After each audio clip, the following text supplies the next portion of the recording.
How old will you be in 10 years?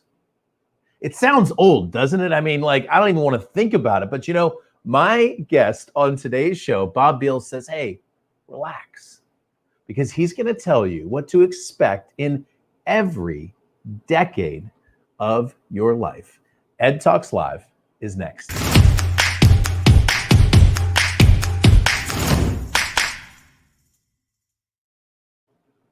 All right, so helping leaders is what my guest does. Bottom line, he's an executive mentor. And on today's show, which is called How to Live an Incredible Life Decade by Decade, I'm going to interview my friend Bobb Biehl, and we're going to get down into the nitty-gritty of what to expect in your life, how to prepare for it, and how to totally dominate into the future. By the way, if you just joined us, and we had a whole bunch of you who just jumped on. My name is Ed Rush, 5-time #1 best-selling author, your host for the most positive place on the planet for insanely implementable ideas.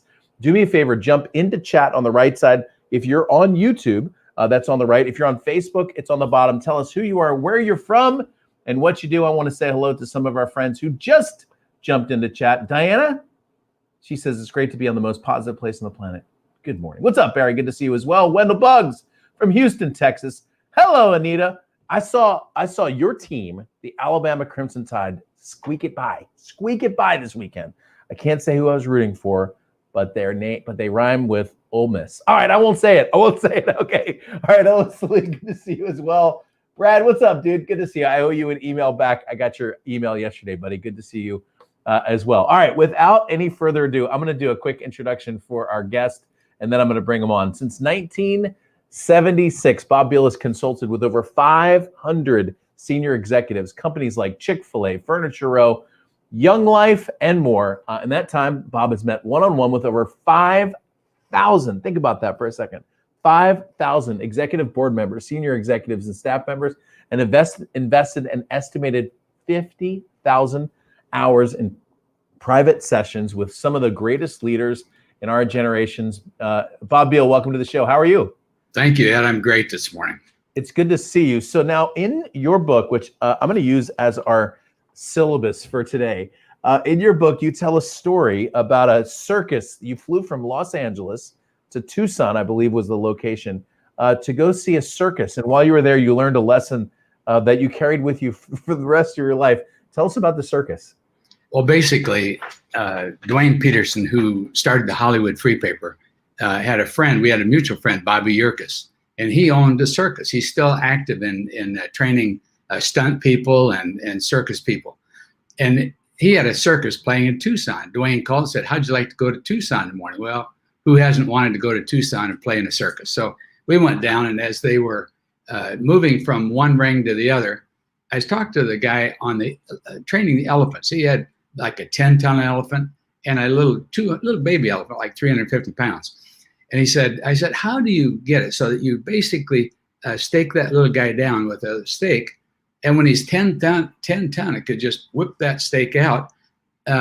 He still stays chained down by that stake. He said, well, it's easy. He said, elephants are huge, but he said they aren't very bright. He said, if you basically chain them down, they try 10,000 times to get away, and they decide, they have a great memory. They decide, I can never get away from that. So they never try again. If you watch them, they never try again. Huh. And so humans are like that. When we're little children on a playground, someone says, you're dumb, or you can't do that. We remember that in our entire adult life, and we never try again. Well, it's time to try again. It is time to try again. It's interesting. I was just telling a story about a friend of mine who his father was a very accomplished guitarist. He used to play guitar, and his son, my friend, when he was young, used to sing, just sit there next to dad and sing. And one day, I think he was in second grade, his dad was playing the guitar, he was singing, and he looked at his classmates. There were two classmates that were laughing. Now, to this day, he doesn't know if they were laughing at him or something else. But he said it took him 40 years until he ever sang a single song again. It's interesting what happens in our life and how it affects us. And you're in the business of unwiring that and recoding that and helping executives and business owners and entrepreneurs and people of faith really accomplish great things. By the way, I want to say welcome. Bobb, you just had a whole bunch of your friends join us on the show. This is Bruce from Ontario. Welcome, Bruce. Glad to have you on the show. John, he says he can't wait to hear more about Bob. Hello, Adam from New York. What's going on? Your token. We've got more than you, Fred.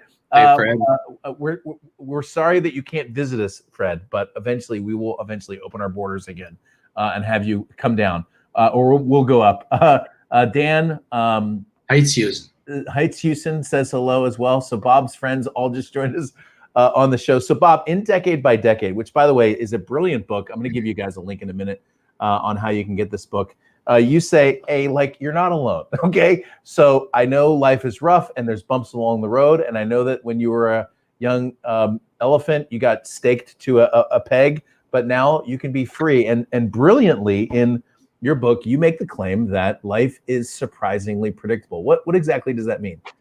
Well, in looking at and talking with for an hour or so, at least, with 50,000 executives, 5,000 executives over the last 40, 50 years, I've seen tremendous patterns. And what happens in our childhood stays with us into adulthood. What stays with us as teenagers and what we experience as teenagers and what my clients are experiencing as teenagers is extremely predictable. And so what I began to see was that as I would talk with clients about it, it was helpful to understand what my child is going through is very normal. What my son or daughter is going through at age 21 is very normal. What I'm going through at age 50 is very normal. What I'm going through at age 70 is very normal. So I began explaining that to clients, and they would say, oh, this is really helpful. You should write a book on this. Thus, Decade by Decade. It's written to give people a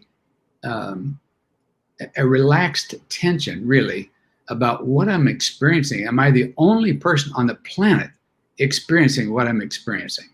And when you realize that what you're experiencing at age 45 is pretty normal, it helps you relax instead of feeling like I'm way behind, I'm a failure, I'll never make it, those kind of thoughts. Interesting. So I had a group of men that I met with, it's probably about 5 years ago. We met every month, and I was just turning 40 at the time. So I guess about 7 years ago. And they said, well, how you doing? And I said, well, I'm feeling a little anxious about life right now. And they said, well, what is it? Midlife crisis? I said, no, I don't believe in midlife crisis. I said, what I'm experiencing is I feel like I'm running out of time and I haven't done enough. And there were about 8 guys in the room, Bob, and they all laughed and they said, well, that's midlife crisis. So is that what I was experiencing as I was turning 40? Does that fit into the model? What people refer to as midlife crisis is the process of wondering, have I done enough? But what it really is moving from a feeling of, I know I'm successful, but is it making any difference? Is it significant? Is what I'm doing significant at all? And so it's basically wondering significance. It's additional pressure, feeling struggle. And then the late 40s, wondering, should I be trying new things? Should I have a affair? That's when heart attacks often happen, strokes, stresses, because of just the amount of stress that happens in the late 40s, 45 to 50. The good news is that when you hit 50, it begins to level out. You hit your stride, and the pressures and the stresses and the struggles of the 40s often just go away. But in the 40s, you think, well, wait a minute, some of my friends have made a lot of money. I'm not rich yet. I say, if you can put a penny aside when you're in your 40s, you're way ahead of most people. Just understanding what's going on in each decade is really, really helpful. And the other thing is not only what's going on in your life, but maybe in your spouse's life, in your children's life, because it may be difficult to understand what they are going through, or your parents' life, or your grandchild's life, or it's like your niece or nephew. Just by being able to read that one short chapter, it basically helps you understand what that person is going through, or remember what you went through at that point, to basically help you relax and focus and get a plan together for the future. That's really great. So in a moment, Bob, I'm going to ask you, I want you to hear a little bit about your journey. And then I think we should go through the decades, how you've outlined these are, I just think it's brilliant. And I've only been, frankly, through 4 of those decades. I'm in my 5th one. And you nailed me all the way through. You're at least 30, aren't you? I'm 47, so I've got five of the chapters. But I'm just telling you, you nailed me each time. And so, by the way, if you just joined us, we did have a bunch of you just joined us on the show. My name's Ed Rush. I'm here with my special guest, Bobb Biehl. We're talking about how to live an incredible life. Bobb's been an executive mentor for years, helping some of the biggest brands and the biggest executives in the world. If you did just join us, please say hello. We have a great community here on EdTalks Live that loves to jump in on chat. And so say hello. Tell us who you are and where you're from. We'd love to be able to connect with you. And by the way, there is a subscribe button below if you're looking for positive strategies that work. I know we're in a very negative world, but this is a positive place. So let's get cranking today. So Bobb, maybe take us back just a little bit. I'd love to hear your story about how you started helping executives, where you grew that wealth of experience. Let's start there, and then we'll get into some of the content in the book. I was working at World Vision, and I had developed a program called the Love Loaf, which is a little money container in the shape of a loaf of bread. And it had become very successful, but it was a point where there were no new projects on the horizon, et cetera. So I was feeling burnout there. And so to shorten the story, I ended up consulting with Evangelism Explosion in Fort Lauderdale, Florida with Jim Kennedy. And I went there to help them in their communications. They said, what you've done in communications, your literature was really great. Could you help us? When I was there for just a few days, they basically said, you're helping us in terms of our planning is very much more helpful than even the communication. So I ended up helping them in process and those kind of things. What I've found, Ed, is that there are basically 3 kinds of service that I have. One is coaching, where I say, basically, they say, how can you teach me to speak better, more confidently? I can teach a person to speak more comfortably, or those kind of things, to teach them a skill. Consulting, which is helping them grow a company, helping them know how to put the whole company together, helping them to grow the company. And the third is mentoring, which is basically, ideally, it's a lifelong relationship in which the mentor helps the protege realize his God-given potential. And then a subset to that is speaking, which is a mentoring the audience, and then writing, which is mentoring in print. So basically, I see myself as a mentor, an executive mentor, helping people grow their full potential. Many of the people that you introduced on that have joined us this morning are people I've known for 30 or 40 years and tried to help them reach their full potential. Maybe introduce them like Dan Heitz using 30 years ago to a different organization, or teach Ed Trenner, who was a consulting associate 40 years ago, or Bruce Denning in Canada, who is a person that went through our consulting institute a year or 2 ago, or just a friend like Fred Kuhn, who had a cottage next to ours in Canada. I'd try to help anytime I could. And so different people, but I do coaching, consulting, and mentoring, but they're quite different, really. And that's how I've developed over the years.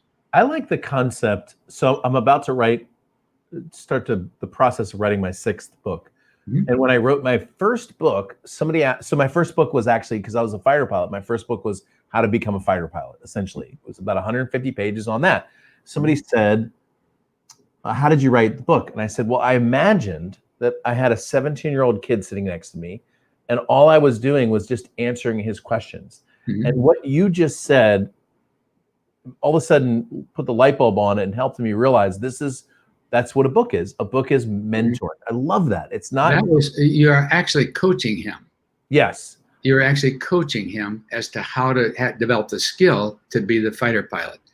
But if you stayed with him over a lifetime, 20, 30 years later, and you're still trying to help not learn the skill that you know, but help him realize his potential, then you're mentoring him. Mentoring. Interesting. Mm-hmm. But if you want to help him grow a company that teaches fighter pilots, then you're consulting with him to how to grow the mentoring or the fighter pilot school or something. By the way, one of your friends just jumped in, Sean Loftus. Yes. And I imagine, Sean, that is not your picture, but that is a great picture.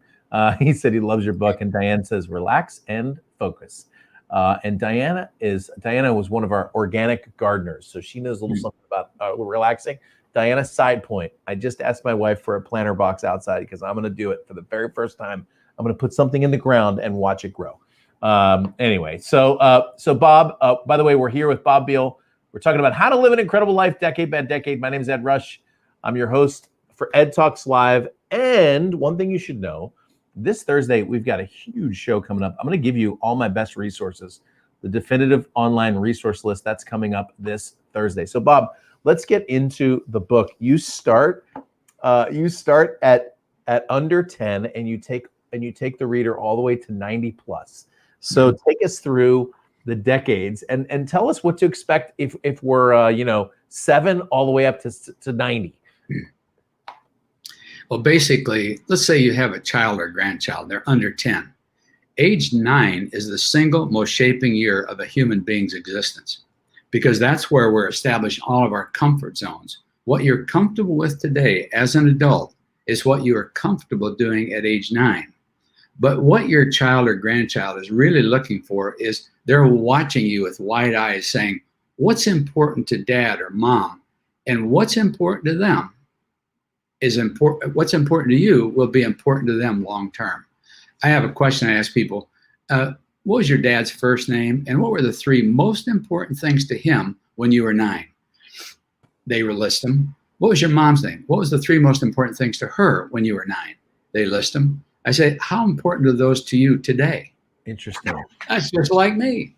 And what the child is really looking for is unconditional love.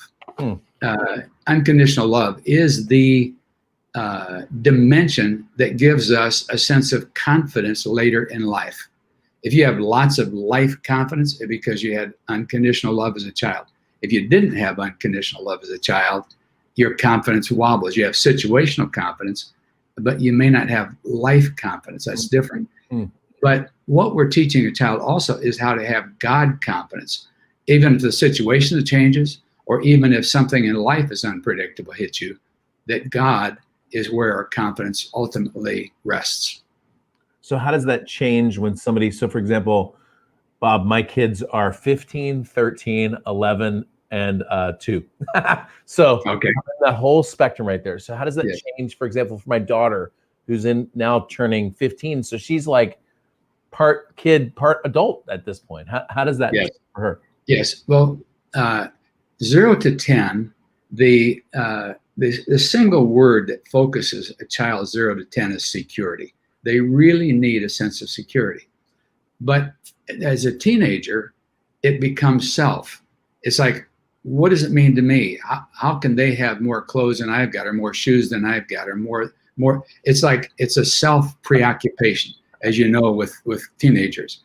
And so there, pardon? I said, and potentially leaning towards selfish in certain cases too. Yeah. And what they need, what a teenager really needs, is to go on a mission trip or be involved in an urban area where instead of comparing my 15 pair of shoes to someone else's 23 pair of shoes, they're being able to see someone who has no shoes or one ragged pair of shoes. And when they see that life doesn't revolve around them and their 14 pair of shoes, it gives them a different perspective on life in general. So they're very self-absorbed, self-insecure, wondering, who am I? Where am I? Who am I? But to let them see the world doesn't revolve around them is really important to them at that point. It's interesting. So when I was 15 and 17, I went on 2 mission trips led by my church. One was actually to downtown Philadelphia where I lived, which wasn't that far. And the other one, I went to Trinidad and Tobago, an island. And my youth leader, both times, he said, just so you know, this trip isn't about the people that you're going to serve. I know that it feels like you're going to do that. He said, this trip is actually about you discovering that your life in the suburbs of Philadelphia, it's not as important as you think. Essentially, he was just saying, like, it was like a perspective trip. So it was just what you said, which I thought was interesting. By the way, each of the decades, as Bob shares these, has an S. The first one is security. The second one is self. I'd love for somebody in chat to write those down. It's 0 to 10 is security, and 11 to 20 is self. Take us to 30, Bob. Or, sorry, to the 20s. Yeah, the 20s. What you're going to find in the 20s is that there is something that you may not be aware of, and that is a person in their 20s is emotionally preoccupied with survival. Yes, survival. My kid just got their degree from Harvard. Every 20-year-old I've talked to, and I talk to a lot of 20-year-olds, surprisingly, because they're the children of my clients. They say, hey, my child just got out of Harvard or just out of wherever, and could you talk to them? Because they're not quite sure where they're going at this point. When I meet with them, I say, I'm going to give you a word, and I'd like to see, do you understand this word emotionally? The word is survival. Oh, yes. Oh, yes. Do I ever? And what they're wondering is, can I survive in the adult world? That's their preoccupation. And every time someone talks to an adult talks to them, they're saying, what are you going to do now that you got out of college? And they think the adult is holding them responsible. The adult is just trying to carry on a conversation. That's all they know how to ask. And so what I tell them is, relax, relax. I say, one of the things to understand is that the most productive decade of your life is actually your 60s, not your 20s. They say, really? I say, yep. And what you're trying to decide in your 20s is not what you want to do for the rest of your life. What you're trying to decide in your 20s is what I don't want to do for the rest of my life, what I do not want to do for the rest of my life. So try this for a year or two. If you don't want to do it, get out, because you don't want to be 37 and stuck in something you don't want to do for the rest of your life. Ooh. So the two concepts of survival and help them know it's okay. Everybody feels that way. And you don't have to worry about that. You're not, you're 22, you're 25, you're 27. You're not 47 or 57 or 77. It's okay to feel like, can I survive? By the way, there's one other thing. There are 3 phases right in here. There's student phase, and adult phase are the 2 ends of it. But one of the things that I found over and over and over is that you've got the child phase, and then you got the adult phase, but there's a middle here called the student phase. And people think, well, I'm 18, now I'm an adult. I get to drive, I get to have a beer, I get to do whatever I want to do, and I'm 18 years old or 21 years old. And they think that's grown them up. They're now adults. The reality is they aren't. And when they realize there are 3 phases, not 2, it's a great relief to them. You get a child phase where you're basically not held responsible for whatever you do. It's like you're told what to do. Then the adult phase where you're held responsible and people don't tell you what to do. You're supposed to figure that out for yourself. And then the student phase where you're trying to figure out what you're supposed to do. And just because you're 21 doesn't know how to survive quite yet. Just relax. You're going to be okay. And when you tell them that, there's a great sense of relief that comes to people in their 20s. I've experienced it many, many, many, many times. Count on it. I've heard you say, just relax. It's going to be okay 3 different times now. It seems to me like that's your message for every decade. What I found is that when people understand what's normal in their decade, they do relax. Yeah, that's good. But sometimes they need permission to relax. Sometimes people feel certain things, but they don't know whether it's okay or not. When you tell them, just relax, it's okay. Just relax, that's normal. You sense them emotionally just going, oh, that's great.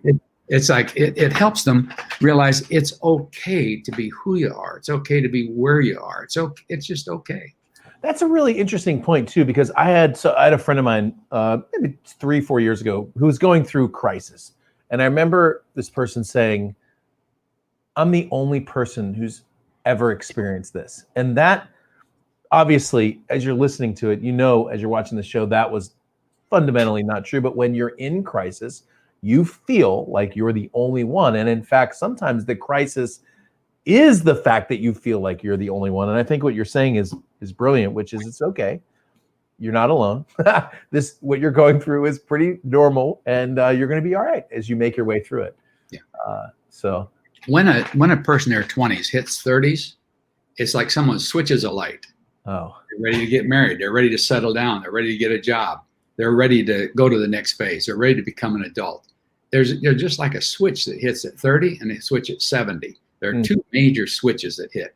One is 30, when you begin to say, okay, I want to become a success. It moves from survival in the 20s to success in the 30s. In the 30s, the mental preoccupation is, how can I be successful? How can I climb the ladder? How can I become more successful? And here, I ask a lot of people, I assume you're looking to be successful. Oh, yeah.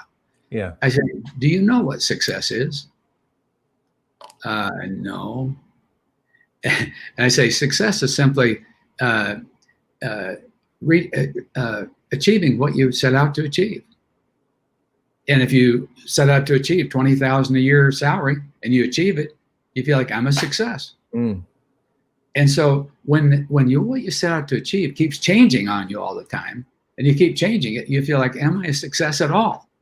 And so success differs depending on how old you are, where you are, what you're doing, as to whether you feel successful or not. And a 30-year-old needs to understand that. They also need to be able to balance home life and business life.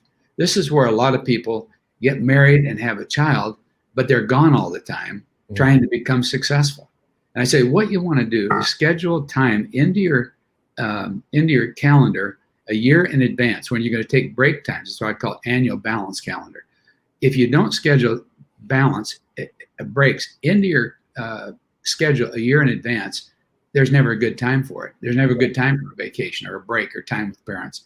So whatever you do, regardless of how old you are, by the way, look at the coming year and say, how much time do we want to spend with our parents this year? How much time do we want to spend together this year? How many long weekends do we want?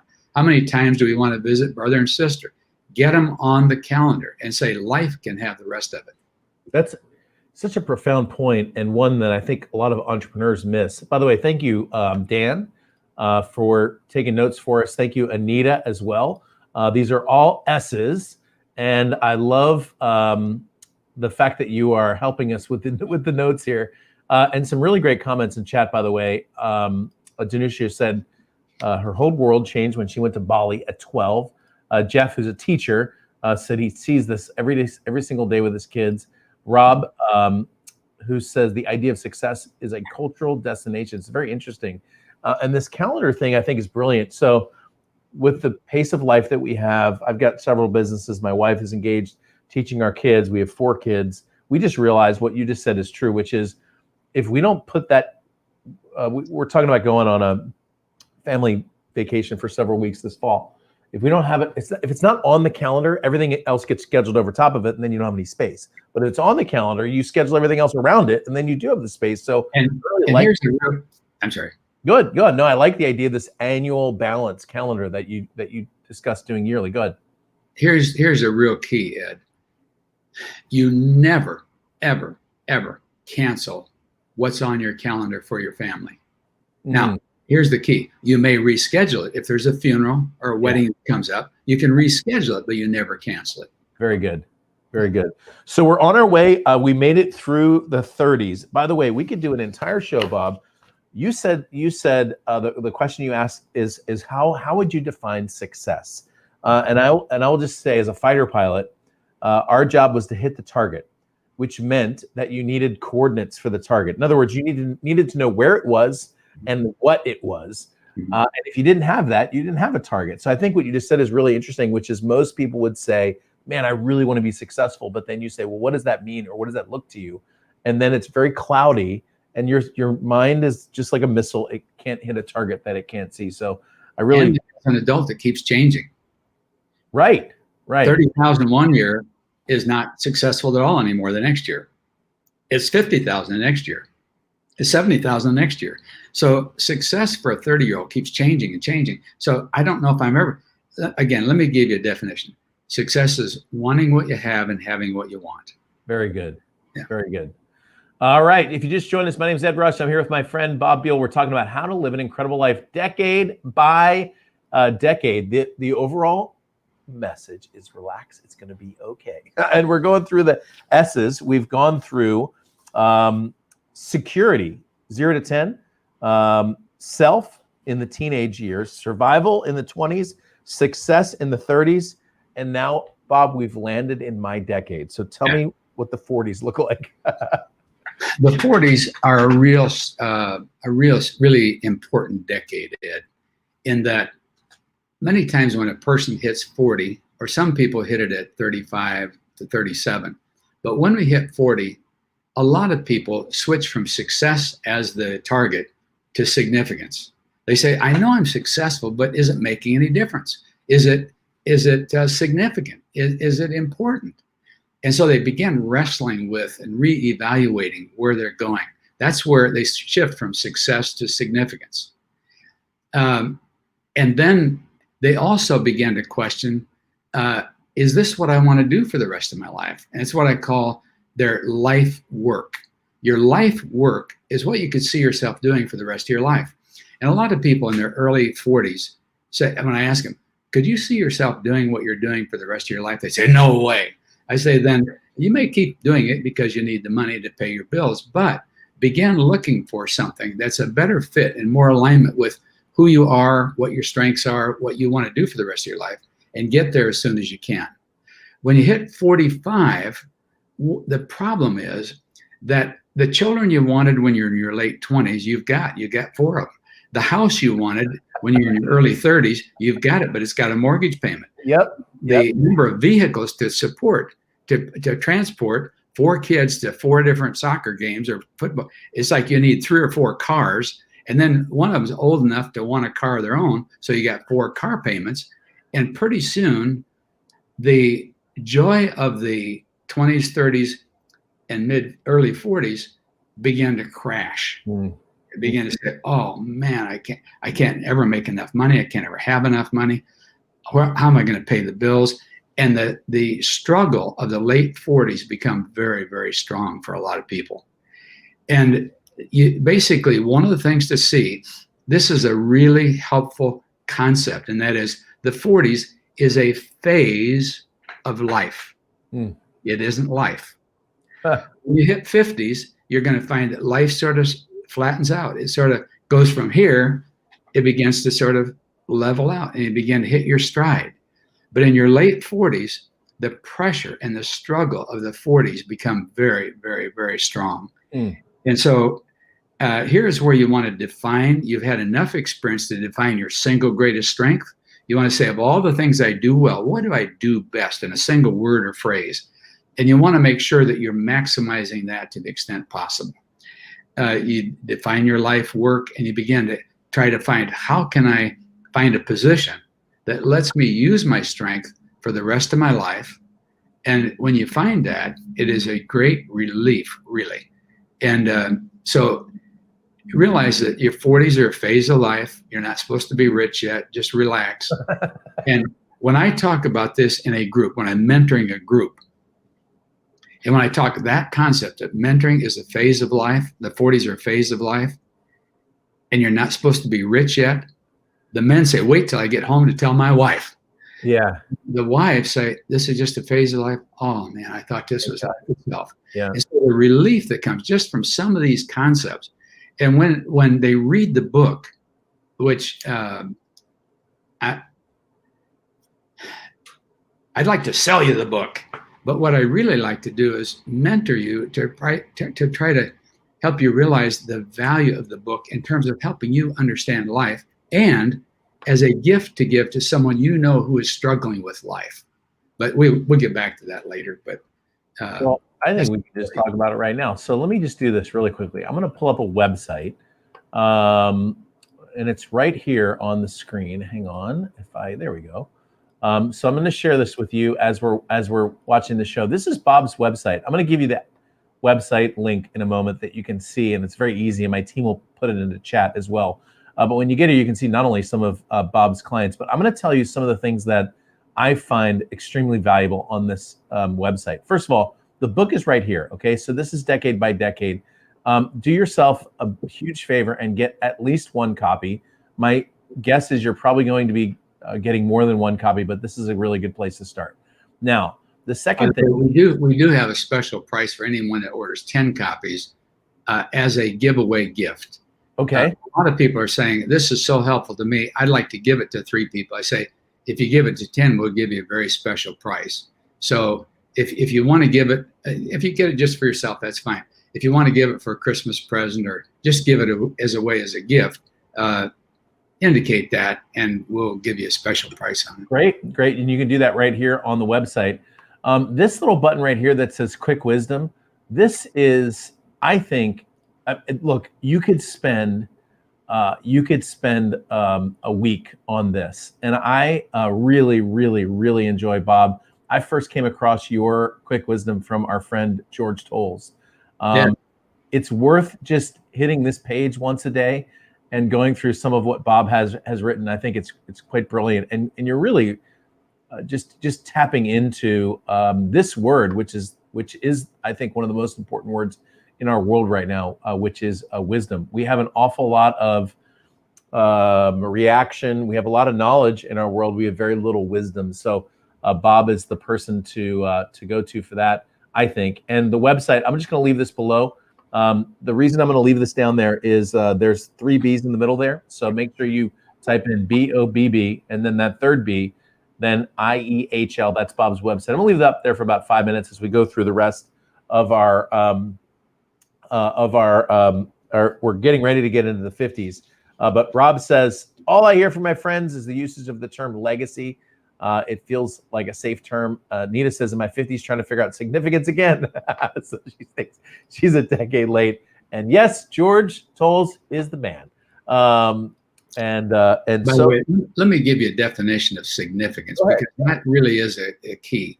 One of the things I found in life is that to define certain words like leadership and significance, etc., just to define those is extremely freeing for you. But significance is making a difference that lasts over time. And if you make a difference that lasts for a minute, it doesn't feel very significant. If you make one that lasts 10 years, it feels like much more significant. If you make a difference that lasts for 50 years, it feels like it's very significant. But if it only lasts 50 years, it's only relatively significant. Therefore, by definition, it's insignificant. More significant than others. So making a difference that lasts over time is the definition. However, to be truly significant, it has to last over time into eternity. Because then it's endless time. right. So the only truly significant difference we make is one that lasts in eternity. Amazing. So just that's something I've wrestled with myself over time, and that's where I've landed. That's great. That's great. Sean said, I've given this book to my kids. I wish Sean, I wish I had it when I was 5. It would have been. I do too. It would have been a lot. That's true. You know, we can also help our earth. Diana, thank you for that. By the way, if you just joined us, my name's Ed Rush. I'm here with Bobb Biehl. We're talking about his book, Decade by Decade. And we're getting ready to go into the 50s. Bob, we have about 12 minutes, and we've got 4 decades to go. And I'm telling you, some of these will blow your mind. So let's go to 50s, which I think you said was stride. Yeah, basically here, Ed, a lot of people 50 to 53 feel old. Every person I've talked to, 50 to 53, I say, do you ever get days when you feel old? Every single one of them said, I do.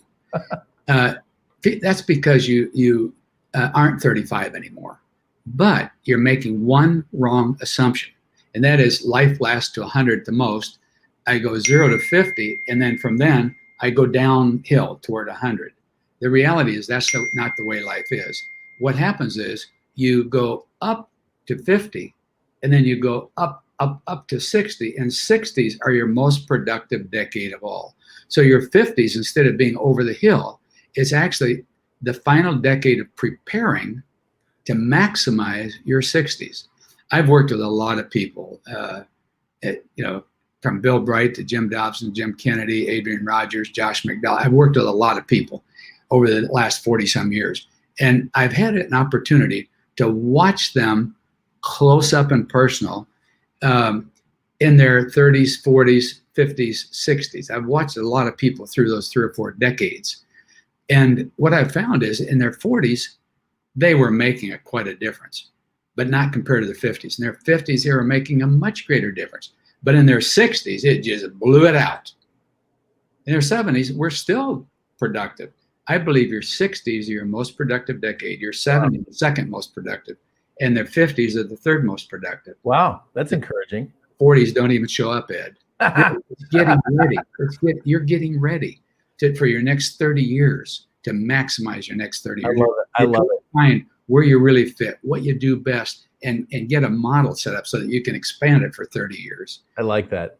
The 60s are, in fact, assuming health now, your most productive decade. It's the single most productive decade. Your energy is decreasing some, but by the way, if you're looking for a president for your company, don't look for a 25-year-old. Don't look for an 85-year-old. Look for a 53-year-old. Good.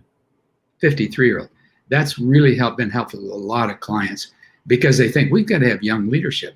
But 53 is through the struggles of the 40s, but has 30 years yet to go for you.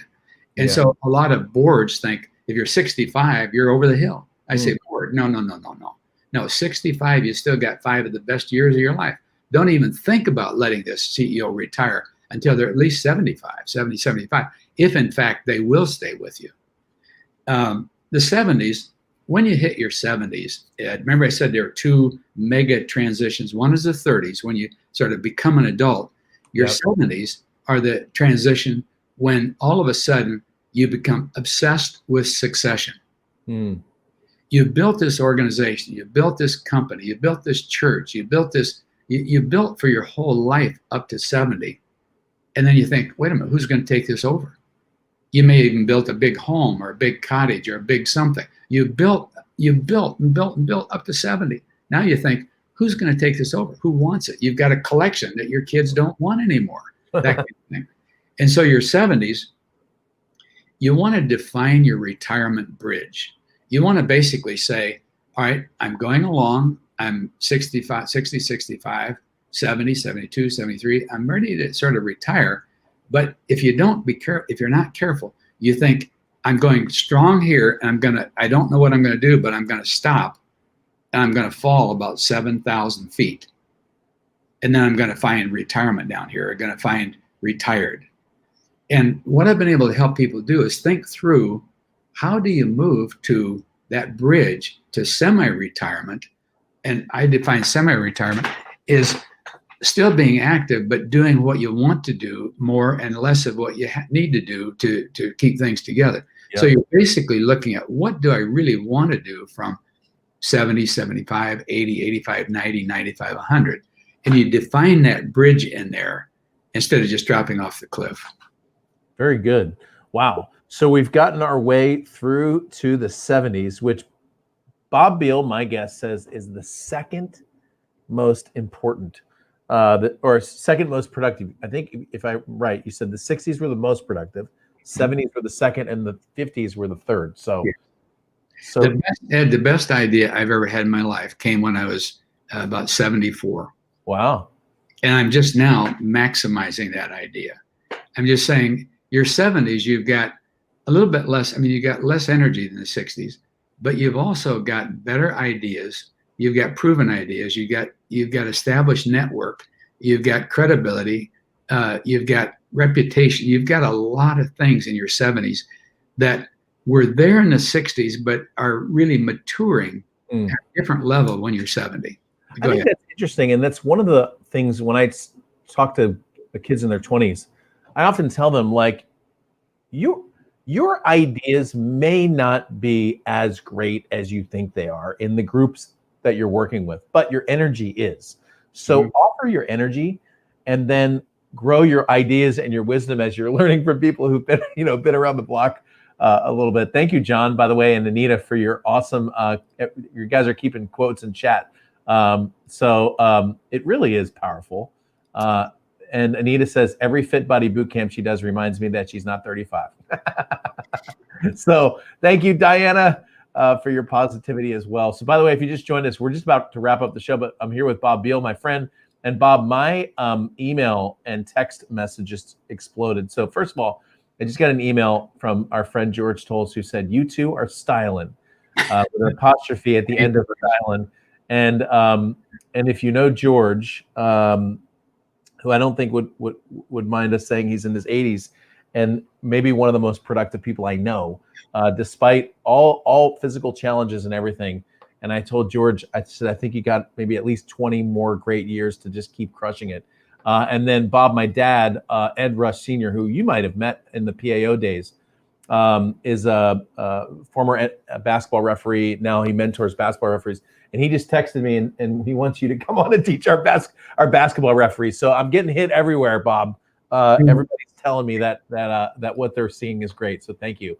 Ed, people have asked me in the last year or two, if the president of any country called you, the president of the United States called you and said, you got 10 minutes to prepare, come and talk to the Joint Chiefs of Staff, what would you talk to him about? I say decade by decade. Great. Because every person needs to know not only what's coming for them, but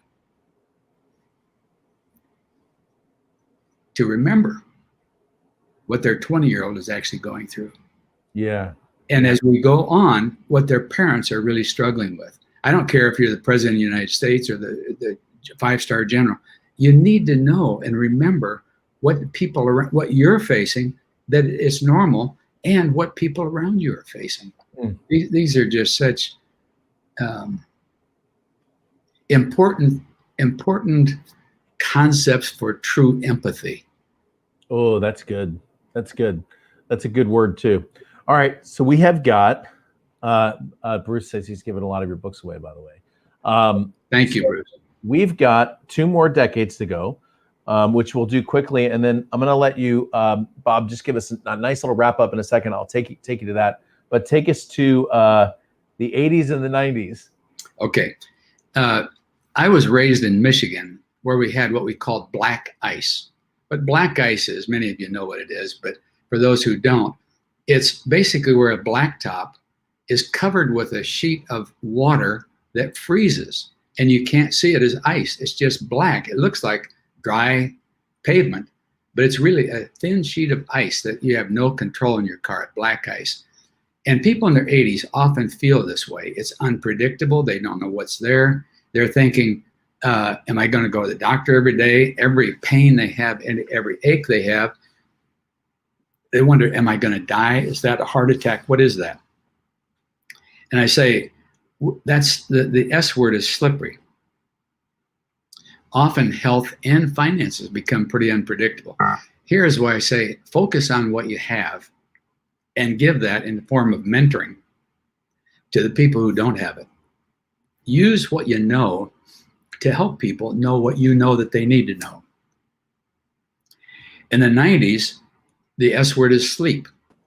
Cheryl and I had parents that went through the early 90s in homes. They both passed away now. But we talked to them and a lot of their friends. And the word that kept coming up over and over and over again was sleep. Not just I want to go to sleep, but I would like to go to sleep and simply not wake up. I don't want to die all crippled up or die, in a bed. I'd just like to go to sleep healthy and die in my sleep and wake up in heaven. That word sleep, in that sense of the word, came up over and over again. And one of the other questions, hey, look at who's here. So I thought she just ran right by my little office window, Bob. So this is JoJo. She's 2. And when she gets old enough to read, right here in her Christmas stocking, we're going to give her decade by decade. So hi, JoJo. But I thought it would be fun to have her here for the end. She hasn't been on the show quite yet, but great. So keep going. We're in our 90s. Just to wrap up, one of the questions that have been asked us, even by committed Christian people, is I would ask older people, do you have any questions that you're asking yet in life? And surprisingly, some very deeply committed Christians said yes. I said, what is it? They say, how can I know I'm going to heaven when I die? Yeah. And the first time I heard it, I was surprised, but the second or third time I heard it, it was like shocked. And so I wrote to my friend, Tom Stebbins, who was for 18 years the president of Evangelism Explosion, and a client. And I said, Tom, would you answer the question in writing, how can a person know they're going to heaven when they die? Wow. He said, sure, because I'm not an evangelist, but he was. And when he got done, he said, Bob, I've led thousands of people to the Lord, but he said, this took me 18 hours to write this because I just didn't want to get it wrong. Wow. Wow. And so a lot of times our parents are wondering, they've had heart attacks or strokes, and they're wondering, how can I know I'm going to heaven when I die? So that is a part of the book. And then a last thing, there's a poem called No One Calls Me Minnie Anymore. It's a real story about an 80, 90-year-old lady who says basically, no one calls me Minnie anymore. They call me Mrs. Smith. They call me Grandma. They call me Annie. They call me, but no one all the people who used to call me Minnie have died. Oh, wow. And so I say, listen very, very, very carefully to the 90-year-old. And when you meet them, listen to what they tell you to call them. You say, it'd be disrespectful to call them Joe.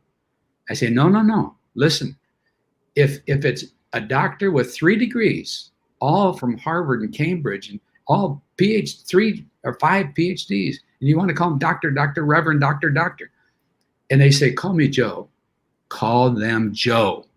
Wow. Because they want you to see them as a person, not a bunch of degrees. Right. Not a position. They want you to see them as a person. As a person. I say, read carefully what's in the 90s, because if you have parents, older parents, it's really important how you treat them. Wow. This is very impactful. We made our way, by the way, from JoJo's age all the way up past both of our peer groups into the 90s. Just an incredibly powerful, she wants to really get off to the microphone, don't you? You should just look at the camera right there. A very, very impactful day. You want to wave? Hi. Oh, there's a smile. Hi, darling. And I like hi, darling, what you said at the end, which is treat them like a person. And I think that actually continues all the way through back to the very beginning. So for those who are in chat, please say hello and thank you to Bobb Biehl. Bob, I'd love to have you just give the last word today as we wrap up today's show. What are your final thoughts? It sounds like a promotional. It is not. Give this book to as many people as you can possibly give it to for Christmas, for graduations, for whatever. And again, we're giving you a tremendous discount for them as a gift. But give it to as many people as you want, because so many people are struggling with their identity, with where they are in life, what's normal. And so many people are dying with COVID, or in their 90s, or your parents are wondering, how can I know I'm going to heaven when I die, or those kind of things. See it as a gift, not just sort of a insight for you as to what's normal or whatever, but see it as insight and hopefully wisdom for you, but see it primarily as a gift you can give for the rest of your life, for people who are wrestling with the transition to their 40s, or graduating from college, or turning 50 and feeling old. Ed, I'd like to tell you this. People who see it as a gift, I told you it was when you order, it's $20. If you order at BobbBiehl.com, it's $20. But if you order 10 to give away, we're making them available for $2 a book. Wow. Wait, so you can get one book for $10 or $20, or you can get 10 books for $20. Yeah. Well, I'm like Bob. I'm a Marine, so math has not always been my thing. But if I do the math right, that's a pretty good deal. Yeah. And I just, like I say, it is a gift book, and if you have someone that you know that you don't know how to talk to about faith, but you would like to make sure they know they're going to heaven when they die, a parent, an aunt, an uncle, a cousin, this is the perfect gift to give them, to help them understand all the decades, but absolutely know how to know they're going to heaven when they die. That's great. So, bottom line, it's a gift. It's a book. It's a lot of people are buying it as a $20 wise investment of dollars for information or for wisdom. But please see it as a gift as well. It's like it's the ultimate stocking stuffer. So go to the website below, Bobb Biehl. It's BOBBBIEHL.com. I'm just going to roll through some of the chat comments, Bob, and then we're going to wrap it up. First of all, thank you. A very, very powerful show. We could have done 10 shows on this. By the way, JoJo literally just walked away with the book. So you have a 2-year-old reader all the way up to the 90s. There you go. But here's a couple of comments. So John said, very powerful, adorable. Says that. Anita says, thanks so much. Barry, really great comment there. There is hope for the future. Actually, there's hope for the present as well. Thank you, Brad. A great comment there as well from Wendell Buggs. Robert, thank you for that. Sally, this is really, really, really a great comment about the work that she's done with folks in Medicare. Sean, thank you. I agree. It's been incredible. Bob, this is just incredible. The people that just continue to, by the way, that's the long link. You can go right to the website and do that. If you're on YouTube right now, you can actually click that link to go right to the book. I always agree with you. And the question about having Bob back is an easy one to answer. And I always ask this, Bob, when you're live, because then you can't say no. So I would love to have you back sometime on the show if you'd be willing to come back. That was Sean's idea, and I second the motion. So I'd love to have you back, buddy. I appreciate it. It's just an interesting brand of wisdom. And I mean, I said this halfway through the show. There's a lot of data. There's a lot of emotion and reaction and knowledge in our world today. There's very little wisdom. And it has been an honor to talk to a person who I consider a man of wisdom. So Bobb Biehl, thank you for joining me on the show. I'd love to have you back. It's been an honor to have you, my friend. And we'll see you soon. Thank you. Thanks, buddy. Appreciate it. All right. We'll talk to you soon. By the way, this Thursday is a definitive online resource list. I've got at least 20 of my best resources, including email, Zoom links, and some of the best behind the scenes resources that I use in my business. And we will talk to you soon. EdTalks Live is out.